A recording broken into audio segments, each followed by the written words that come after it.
موضوع ہے primary and secondary sources of Islamic law, اسلامی قانون کے بنیادی اور ثانوی مصادر اور سورسز۔ اسلامی قانون یعنی شریعت وہ ضابطۂ حیات ہے جو انسان کی انفرادی، اجتماعی، معاشی اور اخلاقی زندگی کی رہنمائی کرتا ہے۔ اسلام نے انسان کی فلاح کے لیے ایسے اصول مقرر کیے جو ہر دور میں قابل عمل ہے۔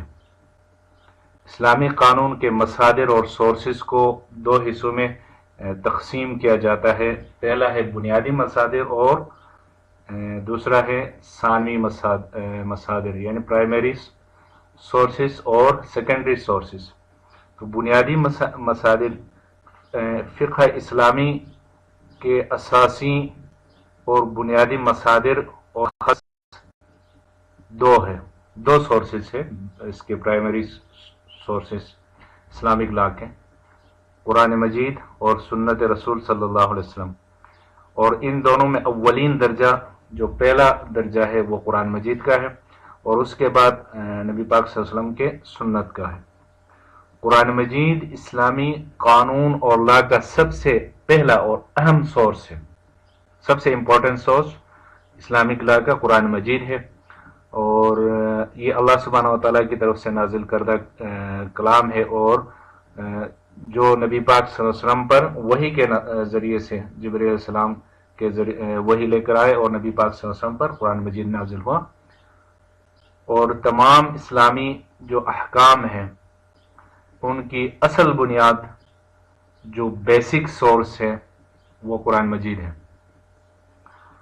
قرآن مجید مکمل ضابطۂ حیات ہے، زندگی گزارنے کا ایک ضابطہ اور طریقہ ہے، اور قرآن مجید زندگی کے ہر شعبے، ہر فیلڈ کے لیے رہنمائی اور گائیڈنس فراہم کرتا ہے۔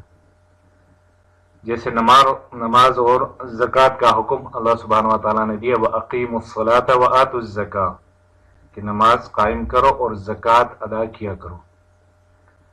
اور قرآن مجید ایک محفوظ کتاب ہے، اللہ سبحانہ تعالیٰ نے قرآن مجید کی حفاظت کا وعدہ خود فرمایا ہے، جیسے اِنَّا نَحْنُ نَزَّلْنَا الذِّکْرَ وَإِنَّا لَهُ لَحَافِظُونَ، کہ بے شک ہم نے ہی یہ قرآن نازل کیا اور ہم ہی اس کی حفاظت کرنے والے ہیں۔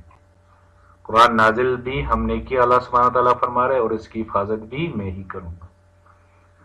اور قرآن مجید چونکہ انسانیت کے لیے ایک ہدایت اور گائیڈنس ہے، قرآن تمام انسانوں کے لیے ہدایت ہے، جیسے اللہ سبحانہ تعالیٰ فرما رہے ذَلِكَ الْكِتَابُ لَا رَيْبَ فِيهِ هُدًى لِّلْمُتَّقِينَ، یہ وہ کتاب ہے جس میں کوئی شک نہیں، کوئی ڈاؤٹ نہیں، اور یہ ہدایت ہے، یہ گائیڈنس ہے للمتقین، پرہیزگاروں کے لیے، متقی لوگوں کے لیے۔ قرآن مجید میں نماز کا حکم، جیسے اللہ سبحانہ تعالیٰ فرماتے قرآن مجید میں نماز قائم کرنے کا واضح حکم اللہ سبحانہ تعالیٰ نے دیا، جیسے وَأَقِیمُوا الصَّلَاةَ، کہ تم نماز قائم کرو۔ نماز انسان کو برائیوں سے روکتی ہے، برے کاموں سے روکتی ہے، جیسے کہ اللہ سبحانہ تعالیٰ فرماتے اِنَّ الصَّلَاةَ تَنْہَىٰ عَنِ الْفَحْشَاءِ وَالْمُنکَرِ، کہ بے شک نماز بے حیائی اور برائی سے روکتی ہے۔ رمضان کے روزے قرآن کے ذریعے سے فرض کیے گئے ہیں، جیسے یا ایھا الذین آمنوا کتب علیکم الصیام، کہ ایمان والو تم پر روزے فرض کیے گئے۔ اسی طرح زکوٰۃ کا حکم بھی اللہ سبحانہ وتعالیٰ نے قرآن مجید میں دیا اور اس کی تاکید فرمائے، جیسے وآتوا الزکاۃ، اور زکوٰۃ ادا کیا کرو۔ عدل و انصاف قائم کرنے کا حکم، جیسے ان اللہ یأمر بالعدل والاحسان، کہ بے شک اللہ سبحانہ و تعالیٰ انصاف اور احسان یعنی بھلائی کا حکم دیتا ہے۔ اسی طرح قرآن مجید والدین کے ساتھ حسن سلوک، اچھے سلوک کا حکم دیتا ہے، جیسے وبالوالدین احسانا، اور والدین کے ساتھ اچھا سلوک کیا کرو۔ قرآن مجید سچائی اور دیانتداری کی تعلیم دیتا ہے، وَكُونُوا مَعَ الصَّادِقِينَ، اور سچوں کے ساتھ ہو جاؤ۔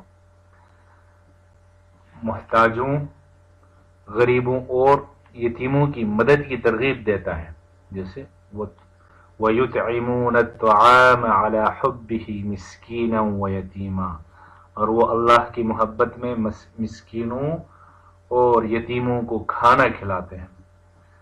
تو قرآن مجید اسی طرح تجارت، بزنس کا، نکاح اور طلاق کا اور عدل و انصاف کے اصول بھی قرآن میں بیان کیے گئے ہیں۔ تو گویا کہ قرآن مجید ایک مکمل ضابطہ حیات ہے۔ قرآن کے اندر انسان کی زندگی گزارنے کے جو بنیادی اصول ہے وہ بتائے گئے ہیں، چاہے وہ عبادات ہو، معاملات ہو، معاشرت ہو۔ تو اس لیے قرآن مجید اسلامی قانون کا، اسلامک لا کا بنیادی اور پرائمری سورس ہے۔